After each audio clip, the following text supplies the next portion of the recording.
ahoy, ahoy, ahoy, Polloy, and welcome to the Rec Room Radio Hour podcast. In this podcast, we look at the local music scene here in the Susquehanna Valleys, from Danville down to Northumberland, up to Williamsport, Lock Haven State College, back down to Lewisburg, Selinsgrove, and Sunbury. We have a thriving local music community, and we are going to delve a little deeper into some of the artists and bands that make this area one of the hot music spots in the state and country. So again, welcome to the Rec Room Radio Hour podcast.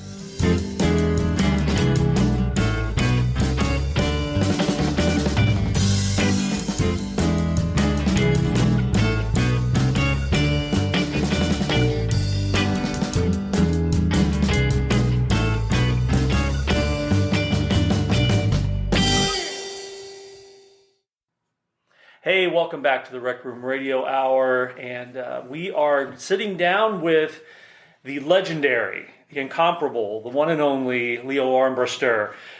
We unfortunately, when we sat down with Michael J. Miller and Jim Colbert, Leo was a little indisposed at the time. So luckily, he's not indisposed now when we get to sit down one-on-one with him. So without further ado, Leo, welcome to the Rec Room Radio Hour. Michael, thank you so much. It is my pleasure, my friend. This is going to be fun. Yeah. So, and the reason we're interviewing Leo is because on January 20th, Leo, Michael J. Miller, and Jim Colbert will be featured at our second Songwriter Showcase at the Backhouse Cafe, and we'll talk about that and give you the details towards the end of the interview. But that'll be the 20th of January, so this will probably air afterwards. So, whatever. Yeah, it's the magic of radio. We're doing this before it happens. It's crazy. And then you repeat shows too. And we repeat shows. Right. So this will be on in 2025. I'm like,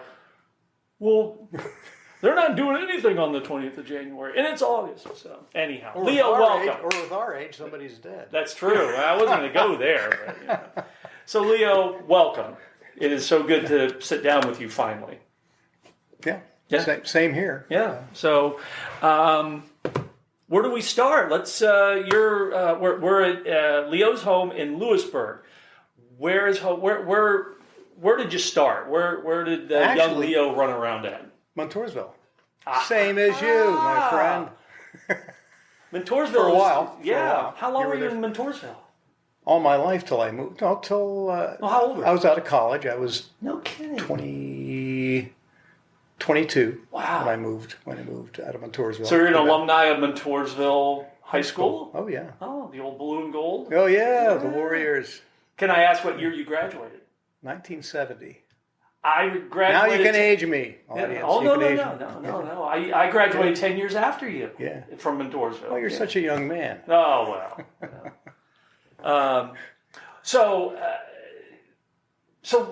So I really want to know, what was the music scene like back when you were in high school? Were you into playing guitar and music back then? Yeah, pretty much, but I was mostly focused on acoustic rock and folk music. Okay. Particularly folk music. Okay. Not even country at that point. So this is like mid-60s up to the end of the 60s, 1970 right. when you graduated. Early 70s. Good stuff coming out during that time. And right out of high school, formed a band with three guys. And I swear to God, every time we played, we had a different name. Because we couldn't really settle on one. One was Jingweed. Okay. One was Israfel, which is some kind of Arabic spirit. Got it. And Prodigal Son, S-U-N-N, after the Speakers. Got it. Okay. All right. Yeah, and we played. I can see why you changed names so much. We do pool parties and college dances, and we had a fraternity in Lock Haven. We were linked up with them for a while, and did that kind of thing. And then I started doing solo stuff. In fact, my first paid gig was at a Lycoming College coffee house. Oh my! Where I got $75, which is a king's ransom. That's what you pay today for a solo performer now. Yes, it was amazing and well attended. It was very popular. And of course, you're doing the whole Cat Stevens, James Taylor genre at that time. Yeah. I did a lot of Joni Mitchell. Yeah. Yeah. You could do Joni, well, you probably could back then. You could do Joni. Yeah. Can't get up. No. Yeah. Sort of a tenor. Sort of a tenor. Joni Mitchell. Yeah. So people from this area look back fondly at the the late '60s, early '70s music scene here in Williamsport, Lewisburg area. Was it as good as people say it was? Yeah. With particularly, I really liked the Jesters. I have no idea. A little before my time, my friend. Richard Rupert. Rocky and Nello, those guys. Yeah. Kenny Whitman. Oh, good gosh, yeah. Great. Yeah, they had, and then they turned. Some of those members, I think, went into Saturday's Crowd. No, what's that? Saturday's Crowd was another band that actually had. They were actually. I don't know if they made the charts, but they had a great. Maybe they were 83. With a song, with a cover of "How Do I Still Figure in Your Life?" Oh my! That Joe Cocker did. Oh yeah. But they had a singer named Freddie Wright, who was just fantastic, just wonderful. Wow! And they played all the dances and clubs in the area. They were very popular. So were you in a band, or were you still doing? I was still doing solo stuff. Yeah. Okay. Still doing that. But now the music, obviously you're still doing music now, but life took you in other directions. Where did you go after you graduated from Mentorsville? I came down to Lewisburg to take a job as I was a child support officer, hearing officer, so I was like a civil servant kind of guy. Got it. And then I ran for district judge, so I got into politics for a while, which was absolutely terrifying. So did you go to law school? No. Well, wait a minute. Pennsylvania How can you be a judge if you're not in law school? Oh, anybody who can think and read and synthesize info can be a judge. It's really? I didn't know that. The legal community wants to make a thing like the law is a great mystery. Yeah. It's not. It's not. You have to know where to find it. Right. Anybody can do it. But anyway, I was elected 7 times. And, no kidding. I did 39 years altogether. Wow. And so I probably wouldn't have voted for me at my age. I was 25 years old. When you were elected? Yeah, I was 25. I was 26 when I took office. Good God. Yeah. So, okay, now I am really intrigued because I did not know this about you. Yeah. So you're 25 years old. You get elected as, go ahead and give the title again. It's magisterial district judge. No kidding. So you're 25. Now I remember when I was 25 years old. I could barely tie my own shoes. Well, I couldn't. I had people tie them for me. Well, there you go. Well, you can do that when you're the district magisterial judge. Tie my shoes, please. How intimidating was that as a 25-year-old? Pretty much only because I put a lot of pressure on myself to read as much Pennsylvania law as I could. Wow. Particularly in the civil area. Sure. Criminal's easy. Yeah. It is. Yeah. Civil stuff, you get into many more legal concepts and situations. Because you can bring a lawsuit in the district courts for all kinds of actions. Yeah. Not just bad debts or whatever. Mm-hmm. Actions in trespass, where you've suffered an injury, property damage, things like that. And then I once had an intellectual property case. Really? In Union County? Involving a local photographer. Okay. Who was suing one of his photographers for stealing a method of photography. Oh my gosh. Photographing. Oh wow. Things. Yeah. And that was interesting, but it made me learn. I had to go research. Yeah. I had to actually do research and learn. So each term was how long? 6. 6 years? Mm-hmm. Wow. Holy Hannah, I did not know that. Yeah. And so I'm sorry, go ahead. Enjoyed it. I mean, it was it's intellectual. And plus, it's entertaining because you can't make up the scenarios. Oh, I'll bet. That you see on a day-to-day basis. And I do have a song about one of them. Yeah. Here's the thing, I said when we started, this is going to be free form because usually if I have a question like I want to ask them about that, you'll bring it up. I was going to ask you, did you write a song about one of your cases? There you go. Oh, I have couple of A couple of them. Now you have to change the what they say at the end of the movies. This song is purely fictitious. Any resemblance to any person living or dead is purely coincidental. Is that what we? Yeah, but if anybody knows, if the participants ever heard this song, they would know who they were. Oh God! But I didn't use the real names. Yeah. But the song had to do with a local couple who had been drinking before they went to the movies. Went to the movies down at the Cineplex in downtown Williamsport, the nice one with the big chairs, you know. And the guy told his wife, I really don't like zombie movies. It was one of whatever current zombie movie was going. It was about 7-8 years ago. Yeah. I'm just going to go out in the truck and listen to music. You watch the movie. Well, she, having some kind of insecurity, flipped out on him, started punching him in the theater, claiming, "You're abandoning me again." And apparently pummeled him all the way back to a local town that has a motel. Over the mountain, in between Lewisburg and Williamsport. Yes. Which has since burnt down. You can figure. Heavens to the yes. Okay. Well, it was the Allenwood Motel. Yes. Yeah. And when she got home, the fighting escalated. They were drinking beer. He passes out on the bed. And while he's sleeping, she set fire to the bed. Oh. She poured lighter fluid at the base of the bed. Wow. Because I think she really didn't want to kill him, or she would have doused him with the fluid. Sure. But he wakes up and his feet are burning. His feet are tingling with heat. Yeah. And it's not the heat of love, man. And she's standing over him saying, "Mama said love don't pay, and you're going to pay." Shaking her finger. Oh, funny. Yeah. So you got a song out of it? Oh, I do. Good. Well, what are you going to regale us with? That song or another song? Well, I'm so intrigued now. I think the Allenwood song would probably be apropos. Okay. Yeah. So without further ado, here is Leo Armbruster.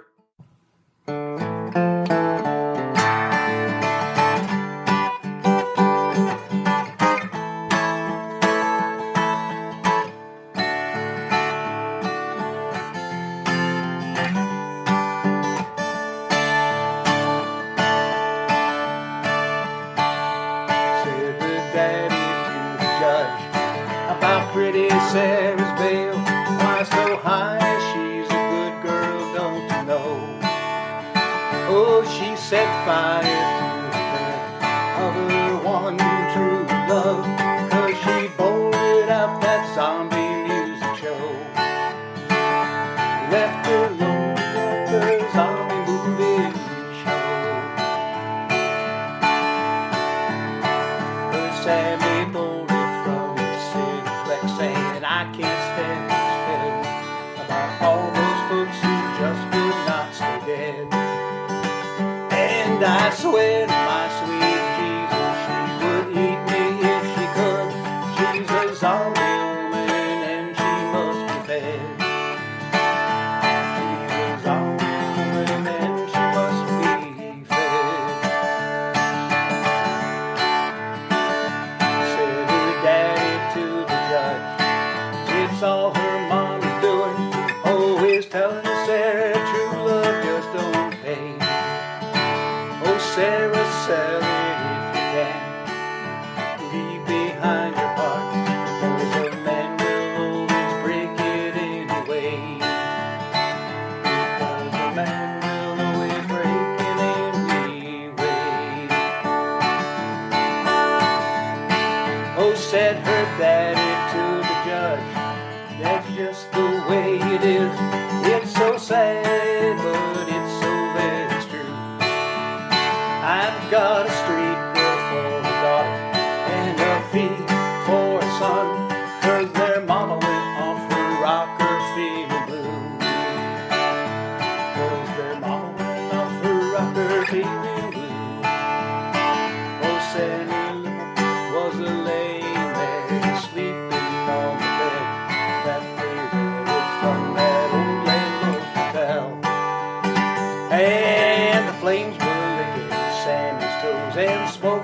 up, old Sam is dope and Sarah yelling, I'm sending you to hell. And Sarah yelling, I'm sending you to hell. Well, it's all her mom is doing. Sammy told the cops, tell him, Sarah, true love does not pay. Say it's selling if you can. Leave behind your heart, because a man will always break it anyway. Because a man will always break it anyway. Because a man will always break it anyway.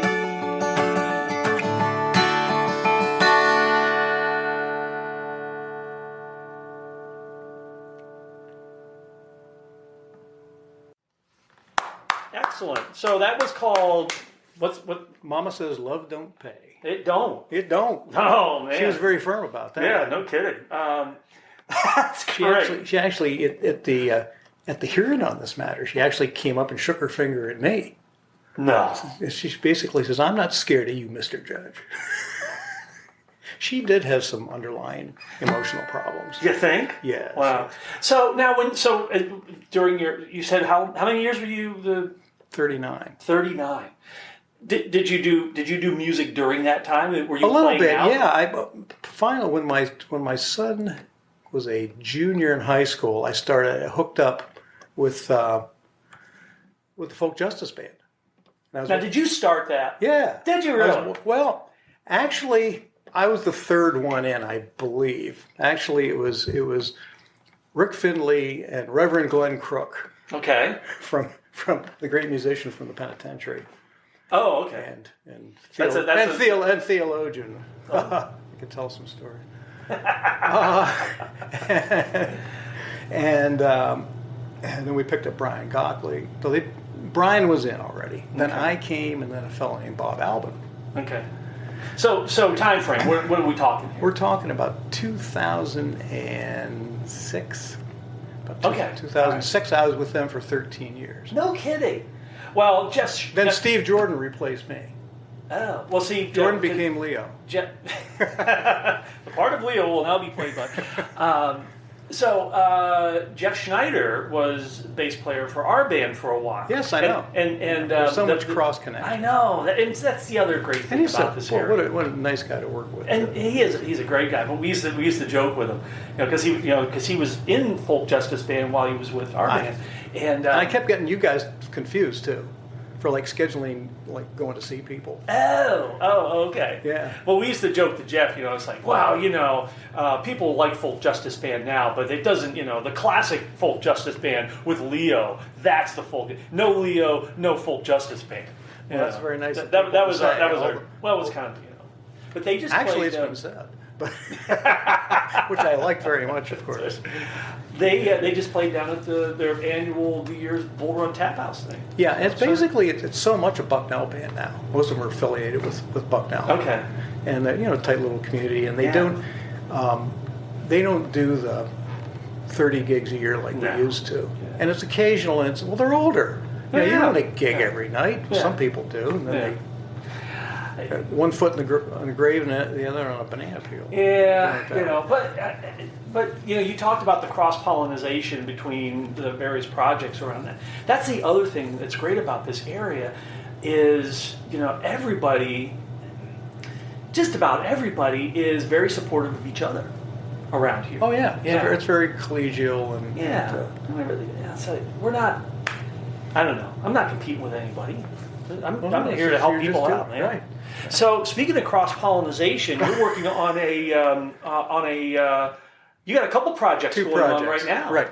The first project is it's a tribute album, which is going to be called Bay of Mexico, The Songs of Bob Holmes, who was an established popular folk singer in Boston back between about 75 and 82, thereabouts, and he had these two vinyl albums that he hawked mercilessly upon, when he gigged.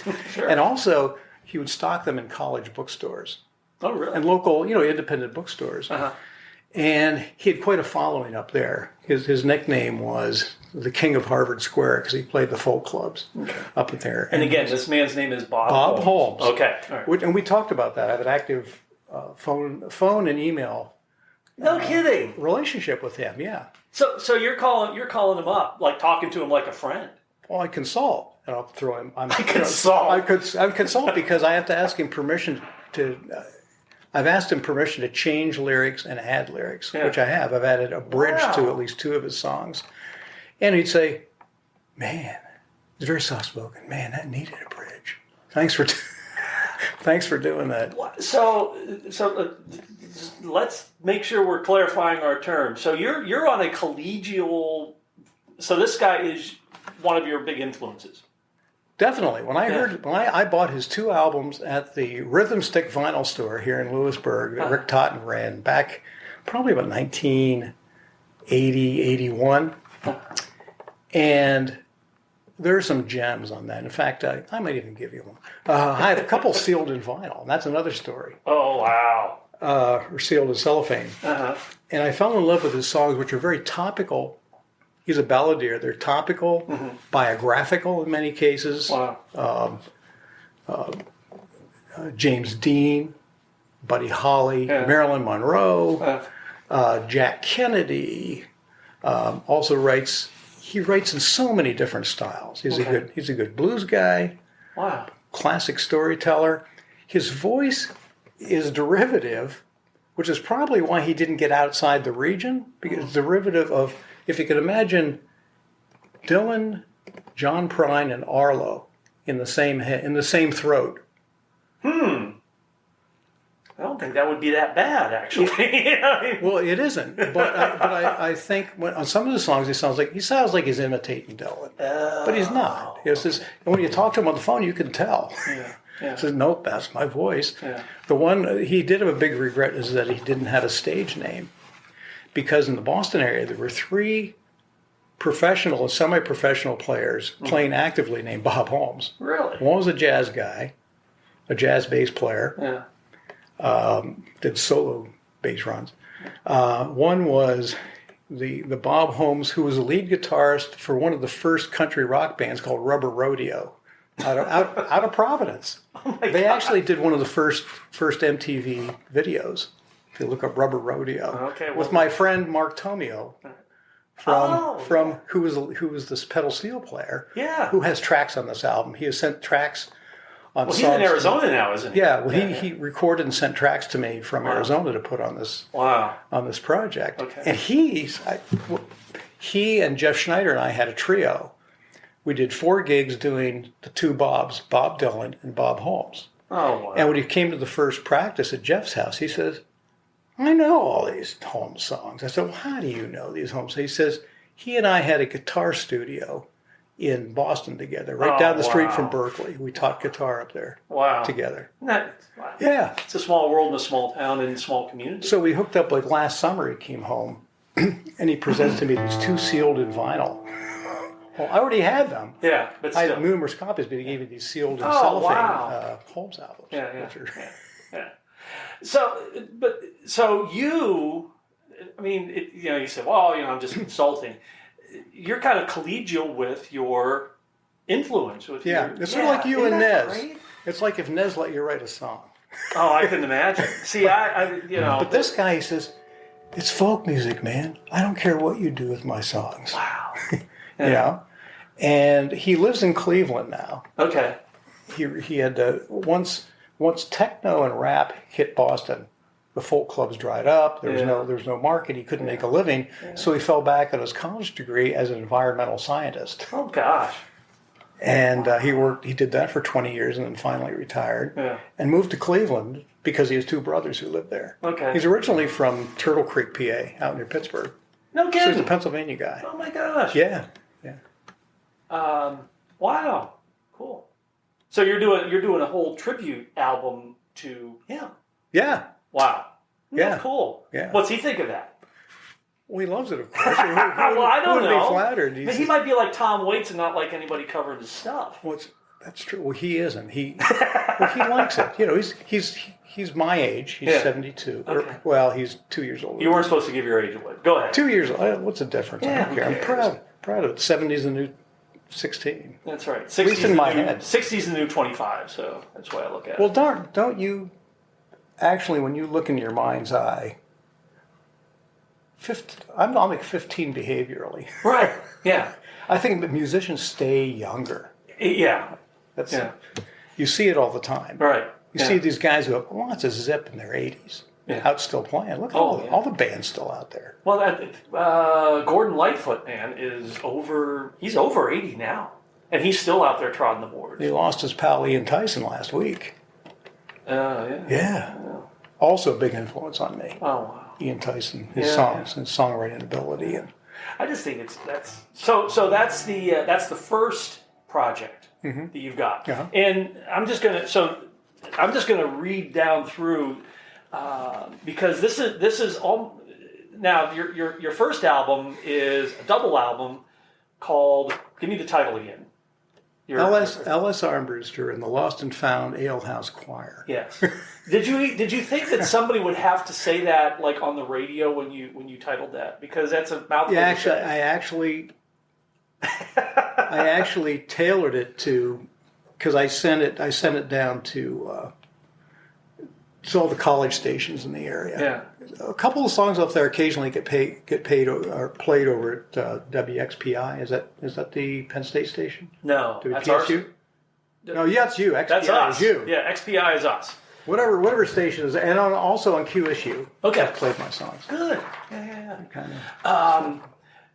But I mean, so you get the best in the area to play on your stuff. I try to, because I'm an average player. Yeah. Average player. I think my voice is my instrument primarily. Yeah. I'm an average player. I'm okay. Yeah. And I lay down rhythm tracks. I do an occasional lead.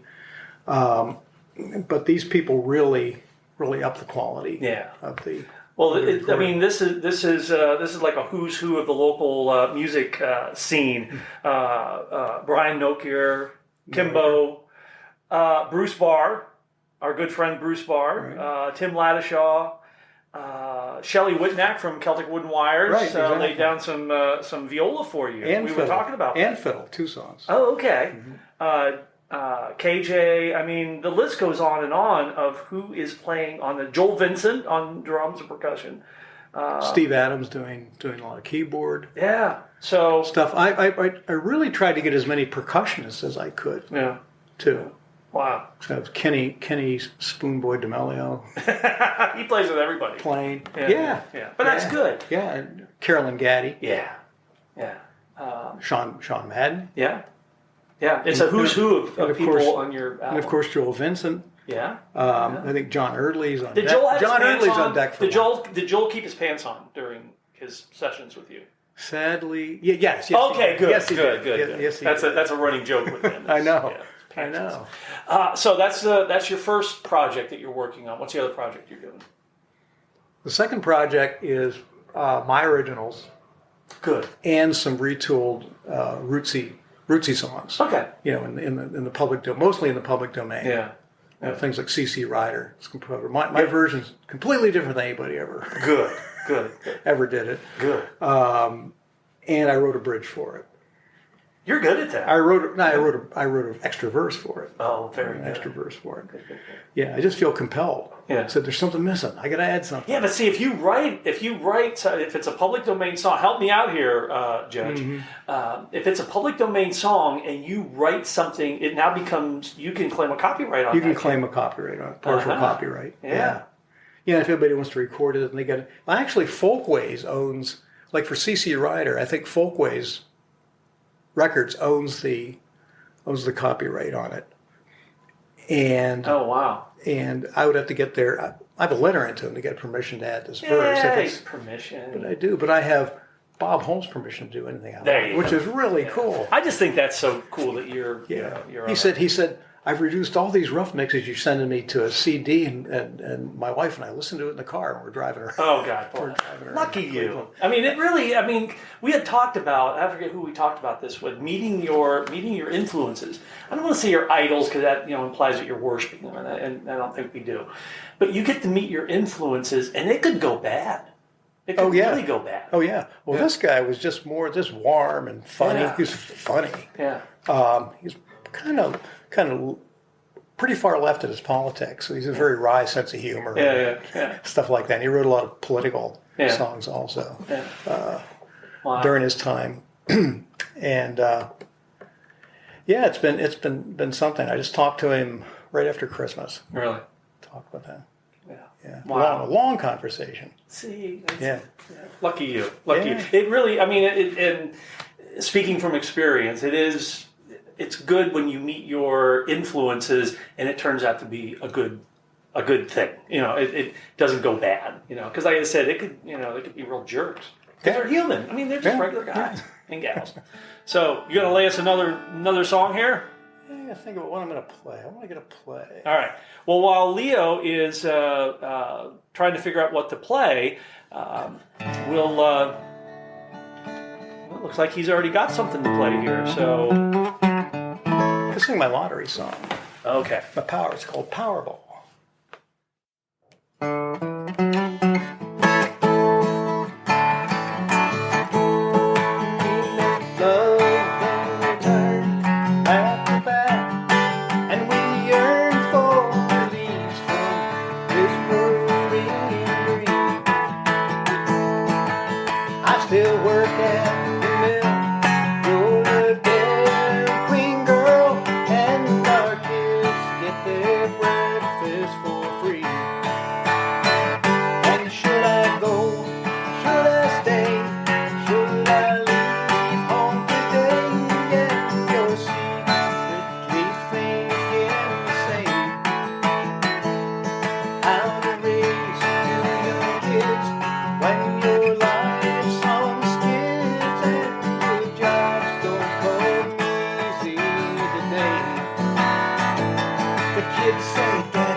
Friday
The Powerball song.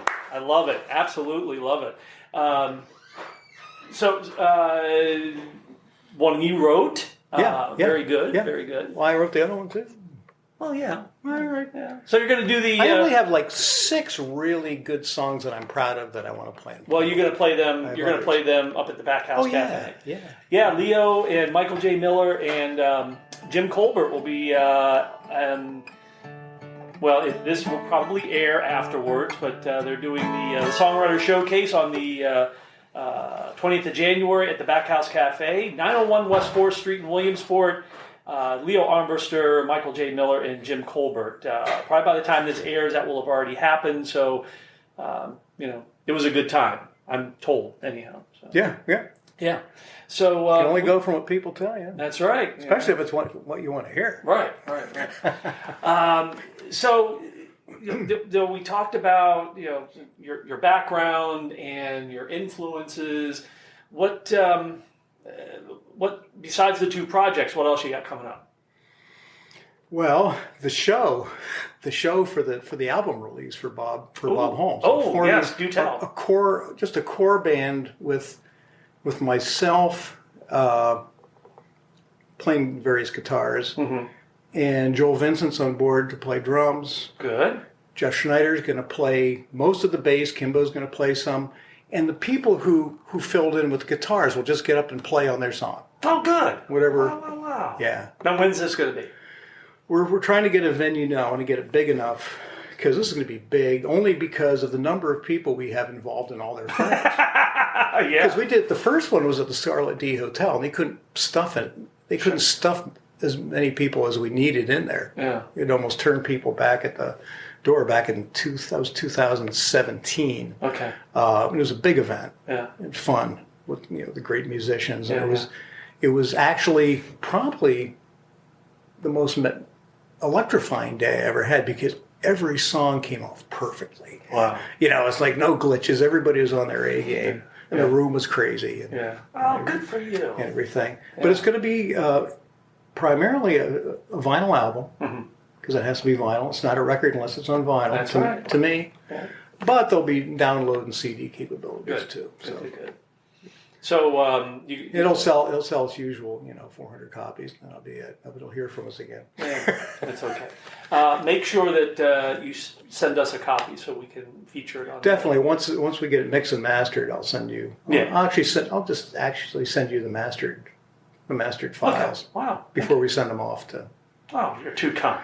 To whenever. Thank you. Well, we'll have to sit down with you. When are we talking about? We're talking about like April, I would think. Okay. I want to get it out the door, and then commence in earnest at finishing the second project, so we can get that done by the end of the summer. Okay. So there'll be 2 projects to look forward to. Cool. And present. It's a lot of fun, but the way this worked was it was done during COVID, and an idle mind is a devil's playground. And I'm thinking, especially doing the rootsy covers, all the songs I love. Well, that one sounds good. That's in. This song sounds good. That's in too. And then this one over here. You can't leave that one out. And pretty soon, I think there are like 15 on the second project. Oh my God. Including my originals. And I think there are 16 Bob Holmes songs. So there are going to be 2 volumes. Wow. Good for you. Well, your first album was a double album. Yeah. Yeah. Yeah, but Kimbo says, don't do that again. Too many songs for people to listen. It's too intimidating to get a double. So, well, I don't think so, because I'll listen to anything. Yeah. But it was a cheap way to do it. The Beatles didn't say that with the White Album. No. No, but there were only, how many songs were on that? I don't 16. know. There were 4 guys there. Yeah. You're one guy and you can fill up two whole albums. Oh, man. But it's, I don't hold myself to be out like any kind of great performer. I'm primarily a singer. Yeah. I like to sing. Good. Still working on my shtick. Talking to people. We all? But the most terrifying thing for me is to I'll go to a friend's house and say, well, delay me with a tune. To me, that's the most intimidating person, having one person sitting there across from you. Yeah. And that's why I was a little bit nervous today. Just a little bit. Yeah. Just a little bit. It's like when people say, hey, do you know any good jokes? And you'd like freeze. It's the same way. He's like, hey, play me a song. Yeah, did you hear about the Northwestern logger who came into town after being 2 years out in the field, and he went to a bar and asked, "Do you have any women here?" I won't go into that joke. Oh, no, well, I was intrigued, but this is a family show. It's a great. It's a funny joke. Well, we can if you well, that's going to be a family friendly event as well, the songwriter showcase. But some night when Leo's playing out, maybe he'll tell you this joke in total. So, are you playing out at all? Are you playing any live shows at all? Yeah, April 6th at the Rusty Rail. Oh, no kidding. With Rick Marcer, okay, my buddy, and we might add some percussion. Okay. And a bass player. Who knows by then? Who knows? It's April. But well, we'll definitely be there. He and Rick and I have it's a really good thing. He's such an easy guy to play with. Yeah. Because he plays all those instruments. He plays a zillion instruments. Yeah. We are fortunate in this area to have the scope and the breadth of talent in this. Well, there's the difference too in this area down here is sort of like a lot of classic acoustic rock, and rock, hard rock, Zeppelin, and sure. Like I said, Williamsport I find is primarily a blues town. Yeah, weird. It is. It's big. It's big blues all the time. But and jazz and jazz. That's because the big sophisticated city. Well, well, the two stories that I always tell when they first offered me to do the radio show, the Rec Room Radio Hour, I said, "There's not enough local music here for me to fill an hour." I thought I'd get no! Oh my gosh, I've been inundated in a good way. I mean, there were just so many, and I thought, well, it's all going to be blues, or and yeah, there are some blues in there, but there are some really good singer-songwriters, and there's some really good just vocalists out there. We're pretty fortunate. Yeah. Especially with try to get as many women on the show too as you can, because we're really talented. We do. Ladies Alicia Sully. Oh yeah, she's a pep. She is. I love her. She's absolutely. Rebecca Jade. Yeah, Rebecca's going to be on this project. Is she really? She's going to be singing and playing. Yeah. Playing keyboards. KJ. Yeah. So Caitlin Collar, formerly from Danville. Not familiar. She played with it was a duo called Brother Sister. Okay. And they've played around. She's very fine, very sweet voice. Yeah. So April 6th is the big release party. No, April 6th is not the release. April 6th is the gig here. This is why you're here. Coincidentally, in April will probably be the release somewhere. We're trying to get a bigger, like maybe one of the beer halls. Right. April 6th is Rusty Rail. Okay. Yep, Thursday night. Big release party to be named, and we'll cover that extensively. We'll be there. What else you got coming up? What do I have? Well, I got the singer-songwriter thing, but I'm so busy in the studio, I can't. I was going to say I can't schedule anything else. I have one or two regular studio days, and mostly is it all up at Kimbo's? It's at Kimbo's, and I want to get it done there. So because he's been laboring over this, his labor of love is his Lifetime Blues album, which is going to be terrific. I've heard a lot of the stuff on it, and his blues album is going to be so wonderful. Yeah. But you know what it is when you're working on your own stuff. You always hear something you want to change. Yeah. So the process of getting this thing in the can. Perfect is the enemy of good. I know. You going to play us out with a song? Could possibly do that. Well, we have been chatting with Leo Armbruster here on the Rec Room Radio Hour and the Rec Room Radio Hour podcast. He's going to be at the Backhouse Cafe on January 20th with Michael J. Miller and Jim Colbert. It is really, and it hasn't happened yet, but by the time this airs, it will have happened. I am excited because I think you guys are kind of in the same wheelhouse.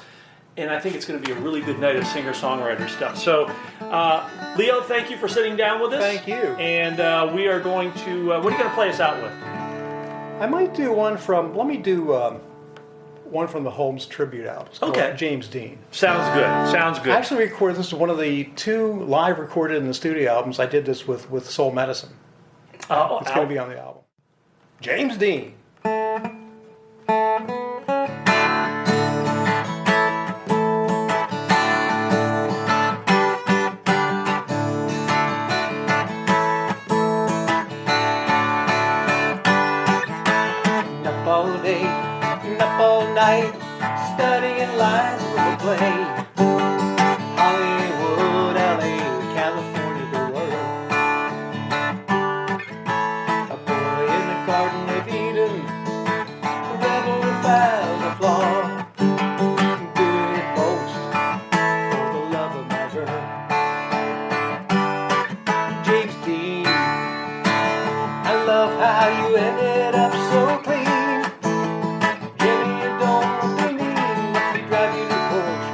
drive your new Porsche. Let me drive your new James Dean. Let me drive your new Porsche. A beautiful girl, a beautiful boy, riding in a beautiful toy. International highway in a blue and white car. And I love her, she loves me, that's how it's gonna be. Sun all morning, even a beautiful star. James Dean, and I love how you ended up so clean. Jimmy, don't do me, let me drive you to Porsche. Let me drive you to Porsche. Let me drive you to James Dean. Let me drive you to Porsche.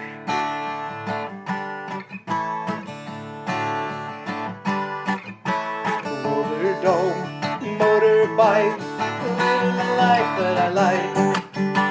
Nobody's gonna tell me when I'm gonna do. And I love her, she loves me, that's how it's gonna be. Father, mother, sister, brother, and you. James Dean, James Dean, I love how you ended up so clean.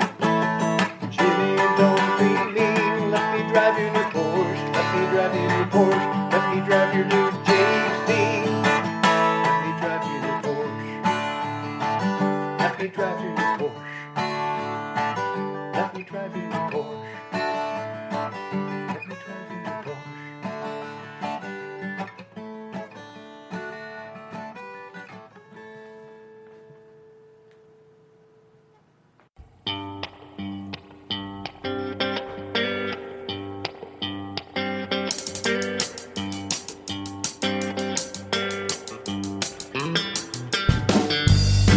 Thank you so much for listening to the Rec Room Radio Hour podcast. Thank you for devoting a little bit of your time to learning about the diverse and eclectic music scene here in the central Pennsylvania Susquehanna Valleys. From Danville to Bloomsburg, down to Northumberland, up to Williamsport, Lock Haven State College, back down to Lewisburg, Sunbury and Selinsgrove. We have a wide variety of local music artists, and we hope that you enjoy getting to know them a little bit. You can listen to the Rec Room Radio Hour each week on WXPIRadio.org, Tuesdays at 6 p.m. Eastern Time. And while you're at WXPIRadio.org, make a contribution to help fund and keep our community radio station strong and vibrant. Until next time, don't fret, stay tuned, and play nice.